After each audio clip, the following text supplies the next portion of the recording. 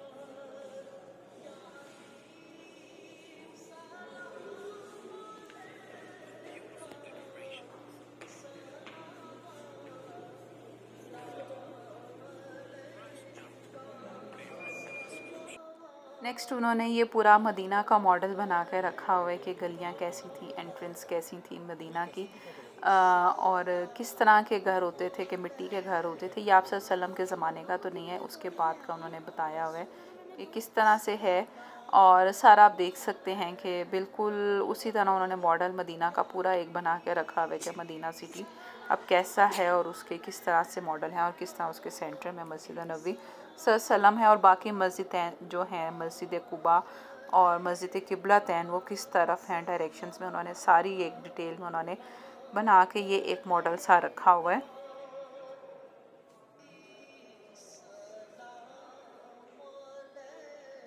Next है जी cinematic presentation आप वसल्लम की लाइफ के बारे में, और ये आप अपनी लैंग्वेज के अकॉर्डिंग जो है ना अपने ग्रुप के टाइम चूज़ कर सकते हैं कि वो डिफरेंट टाइमिंग की होती है। 30 मिनट्स की ये प्रेजेंटेशन होती है, तो आपको कम से कम 1 घंटे का 1.5 घंटे का वेट मिलता है, क्योंकि डिफरेंट लैंग्वेजेस में ये सारी प्रेजेंटेशन होती हैं, तो आपको उसके अकॉर्डिंग ही अपना टाइम बुक करना पड़ता है। चलें जी, नेक्स्ट है जी हमारा टूर गाइड जो बस करवाती है मस्जिद नबी सल्लम के इर्द गिर्द मदीना की जितनी भी ज़ियारात हैं। ऑलमोस्ट इसमें 12 ज़ियारात हैं जो मस्जिद नबी सल्लम के इर्द गिर्द हैं, और वो कवर करती हैं, तो इस वक्त वहीं पे जा रहे हैं।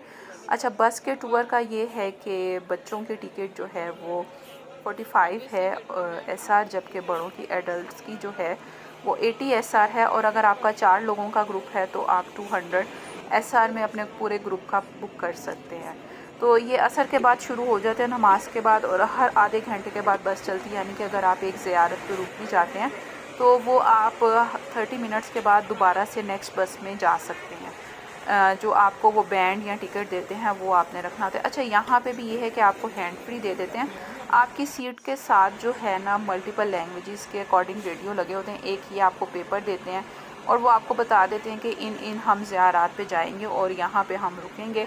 तो आपको ये देखें, ये रेडियो में आप तार अपनी लगा देते हैं जो हैंड फ्री देते हैं आपको, और आप साथ साथ वो आपको सुनते जाते हैं। बस वो रोकते हैं 5 मिनट्स के लिए। अगर आपने उतरना होता है तो आप उतर जाएं, जाके वहाँ का विज़िट कर लें। अगर आपने नहीं रुकना तो आप बस में ही बैठे रहें, दैट्स अप टू यू। और वो थोड़ा सा आप कानों में सुनते जाते हैं, वो जहाँ पे भी बस रोकते हैं आपकी लैंग्वेज में वहाँ पे वो आते जाता है, तो इससे आपको इन्फॉर्मेशन प्रॉपर्ली उस जगह के बारे में मिलती जाती है। अच्छा जी, ये अब जन्नतुल बकी पे सबसे पहले उन्होंने रोका। जन्नतुल बकी है जो कब्रिस्तान है, उसके बाद ये एक हॉल है, सिटी हॉल कह लें या मस्जिद शूरा टाइप कह लें, वो है, उसके बारे में उन्होंने रोका। पहली 3 से 4 जो ज़ियारात हैं वो मस्जिद नबी के इर्द गिर्द ही हैं, कि वो ज़्यादा दूर आपको नहीं जाना पड़ता। उसके बाद जो है ना, जो रेड उन्होंने पेपर में की है वो मस्जिद नबी सल्लम से थोड़ी दूर जाके हैं, तो वो उनके बारे में फिर वो आप वहाँ पे जो पेपर दिया होता है उसके भी साथ साथ पढ़ सकते हैं, और साथ साथ रेडियो पे भी आपको इन्फॉर्मेशन मिलती रहती है। ये पीछे इन्होंने बाबुल सलाम पे रोका था। उसके बाद ये कोई मस्जिद है जिसे रेनोवेट कर रहे हैं, ये हज़रत अबू बकर की शायद मस्जिद है, उसके बारे में उन्होंने नहीं लिखा हुआ। अच्छा, उसके बाद ये कुछ रोड्स हैं, और उसके बाद यहाँ से अब ये आगे की तरफ जा रहे हैं। अच्छा, यहाँ पे मैं आपको डिटेल में बता देती हूँ कि इनमें ग़ज़वा खंदक का है, ग़ज़वा ओहद का पहाड़ है, और जहाँ पे शुहदा के यानी कि शहादत हुई थी वहाँ के ऊपर लेके जाते हैं। अब ये सामने बिल्कुल हमारे जिसे कहते हैं कि ग़ज़वा ओहद का पहाड़ है, और ये उसके ऊपर एक पुरानी बिल्डिंग जो है पहले की बनी हुई है वो भी बता रहे हैं साथ साथ रेडियो में। वो आप जब अपने कानों में लगाएंगे तो वो साथ साथ डिटेल में आपको सुनने को मिलता जाता है। अब ये एक है बाबुल मदीना था, उसका था सामने उन्होंने रोका था। और इसके बाद ये सामने जो है वो ओहद का पहाड़ है, उस वक्त उसके तरफ जा रहे हैं। जब आप जिस डायरेक्शन में जाना शुरू करते हैं उसके बारे में वो आपके रेडियो पे डिटेल्स चलना शुरू हो जाती हैं। इसके अलावा जो आपको पेपर दिया जाता है आप उससे भी मार्क कर सकते हैं, क्योंकि बस सिर्फ़ और सिर्फ हार्डली 2 से 3 मिनट के लिए रुकती है। उस डेस्टिनेशन पे पहुँचिए, अगर आपने बस से उतरना है, वहाँ पे ज़ियारत करनी है तो आप बेशक चले जाएं और आप फिर नेक्स्ट बस में आ जाएं। लेकिन अगर आपने नहीं रुकना तो वो बस 3 से 4 मिनट रुकेगी, आप वहाँ पे देख सकते हैं और उसके बाद दैट्स इट, आप आगे बस के साथ ही मूव करें। अच्छा जी, ये ओहद का पहाड़ है और ये तो इस पे तो उन्होंने बहुत ज़्यादा देर बस भी नहीं रोकी, सिर्फ शोहदा की याद पे थोड़ी देर के लिए रोकी थी कि अगर आपने जाके फातहानी करनी है तो आप जा सकते हैं, फिर आप नेक्स्ट बस में आ जाएँ। इसमें ओहद का पहाड़ वैसे भी बहुत बड़ा है, इसने तकरीबन मदीना की एक साइड की जिसे कहते हैं ना कवर की हुई है पूरी। और इसकी मिट्टी से ही, कलर से ही आपको पता चल जाता है कि ये ओहद का पहाड़ है और काफ़ी दूर से ही ये नज़र आना शुरू हो जाता है।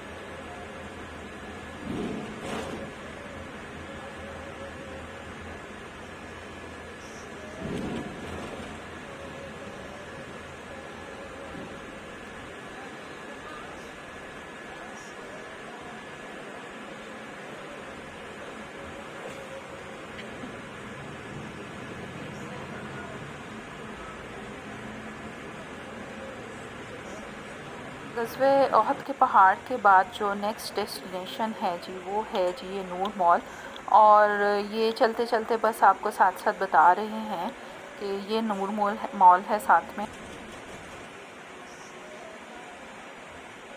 नूर मॉल के बाद नेक्स्ट है जी मस्जिद क़िबलतैन, और मस्जिद क़िबलतैन ये सामने है। यहाँ पे भी यही सीन है कि आपने उतर के जाके अंदर नवाफिल अदा करने हैं तो आप जाके नवाफिल वगैरह अदा कर सकते हैं। और उसके बाद जो नेक्स्ट बस आए आप उस पर वापस अपनी नेक्स्ट जिसे कहते हैं ना कि ज़ियारात को कंटिन्यू कर सकते हैं।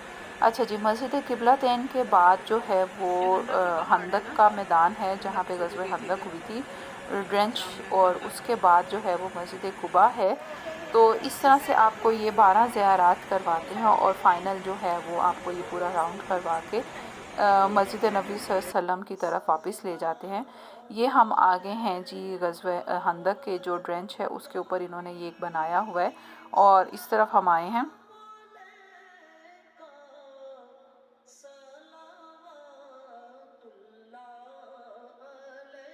फ्रेंच बैटलफील्ड के बाद आती है मस्जिद कुबा और ये हमारा जो टूर में है ये फ़ाइनल ज़ियारत है। इसके बाद जो है वो मस्जिद नबी सल्लल्लाहु अलैहि वसल्लम ये वापस ड्रॉप कर देते हैं। चलें जी, आज का मेरा व्लॉग बस इतना ही था। अपनी दुआओं में बहुत ज़्यादा याद रखिएगा और don't forget to subscribe, share and comment my channel. Until my next vlog, अल्लाह हाफिज़।